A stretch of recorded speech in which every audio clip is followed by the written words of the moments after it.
many kids and many grown-ups do figure out over time what their passions are. And sometimes we let I don't think it's that hard. I think what happens though sometimes is that we let our intellectual selves overrule those passions. And so that's what needs to be guarded against. My job, one of my jobs as the leader of Amazon, is to encourage people to be bold. And people love to focus on things that aren't yet working. And that's good, it's human nature. That kind of divine discontent can be very helpful. But it's incredibly hard to get people to take bold bets. And you need to encourage that. And if you're gonna take bold bets, they're gonna be experiments. And if they're experiments, you don't know ahead of time whether they're gonna work. Experiments are by their very nature prone to failure, but a few big successes compensate for dozens and dozens of things that didn't work. So, bold bets, AWS, Kindle, Amazon Prime, our third-party seller business, all of those things are examples of bold bets that did work, and they pay for a lot of experiments. I've made billions of dollars of failures at Amazon.com, literally billions of dollars of failures. And you might remember Pets.com or Cosmo, or give myself a root canal with no anesthesia very easily.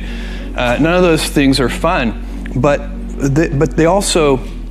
they don't matter. What really matters is companies that don't continue to experiment, companies that don't embrace failure, they eventually get in a desperate position where the only thing they can do is make a kind of Hail Mary bet at the very end of their corporate existence.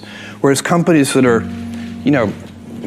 making bets all along, even, big bets, but not bet the company bets. I don't believe in bet the company bets. That's when you're desperate. That's the last thing you can do. It's not, you could be out of work and have terrible work-life balance. Even though you've got all the time in the world, you could just feel like, oh my God, I'm miserable, and you would be draining energy. And so you have to find that harmony. It's a much better word. And I think for most people, it's about meaning. People want to know that they're doing something interesting and useful. And for us, because of the challenges that we have chosen for ourselves, we get to work in the future, and it's super fun to work in the future for the right kind of person. You need to be nimble and robust. So you need to be able to take a punch, and you also need to be quick and innovative and doing new things at a high speed. That's the best defense against the future.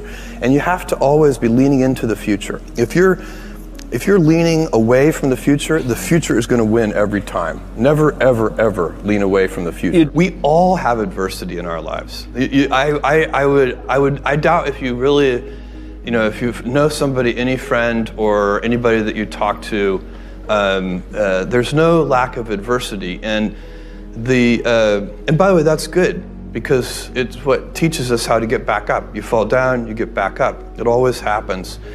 And you get certain gifts in life, and you want to take advantage of those. But I guess my advice on adversity and success would be to be proud not of your gifts, but of your hard work and your choices.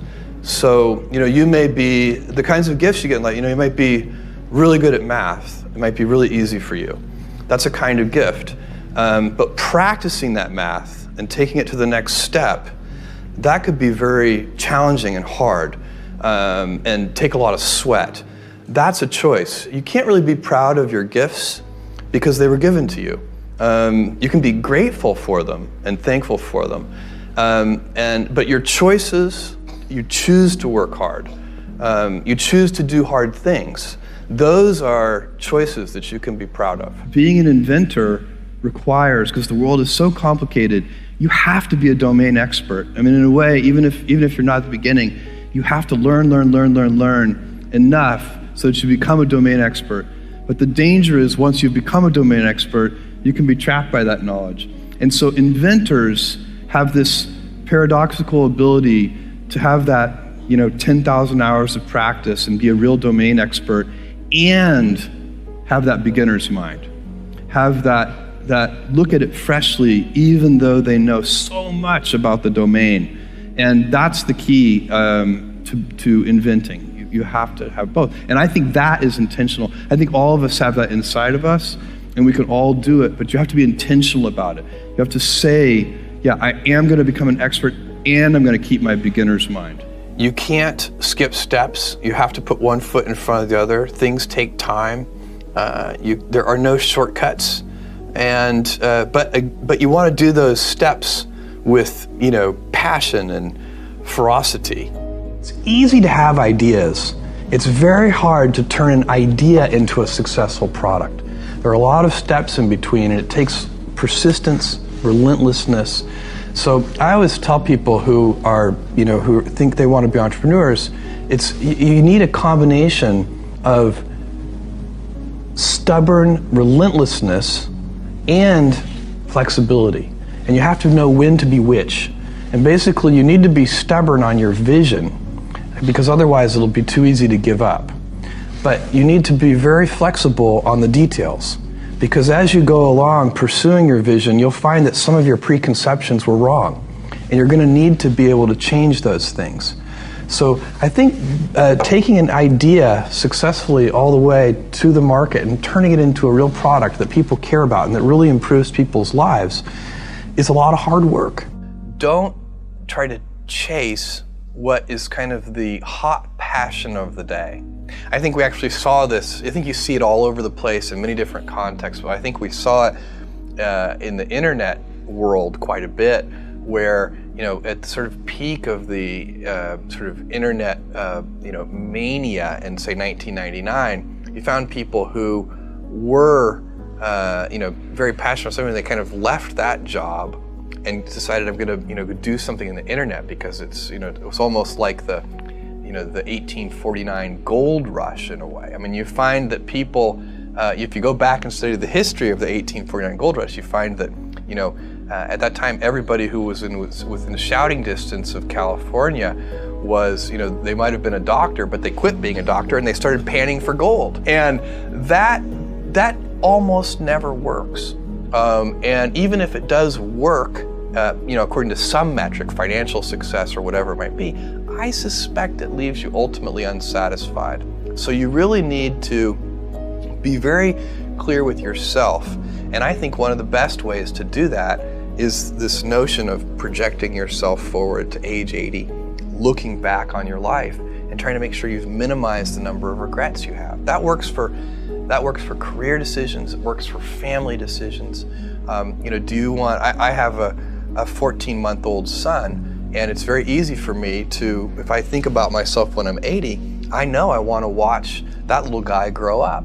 And so I don't want to be 80 and think, shoot, I missed that whole thing, and I don't have the kind of relationship with my son that I wished I had, and so on and so on. So if you think about that, so I guess another thing that I would recommend to people is that they always take a long-term point of view. And I think this is something about which there's a lot of controversy. There's a lot of people, and I'm just not one of them, believe that you should live for the now. I think what you do is you think about the great expanse of time ahead of you and try to make sure that you're planning for that in a way that's going to leave you ultimately satisfied.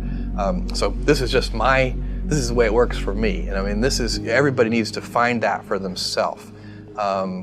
So I think there are a lot of paths to satisfaction, and you need to find one that works for you. You guys will find that you have passions, and having a passion is a gift.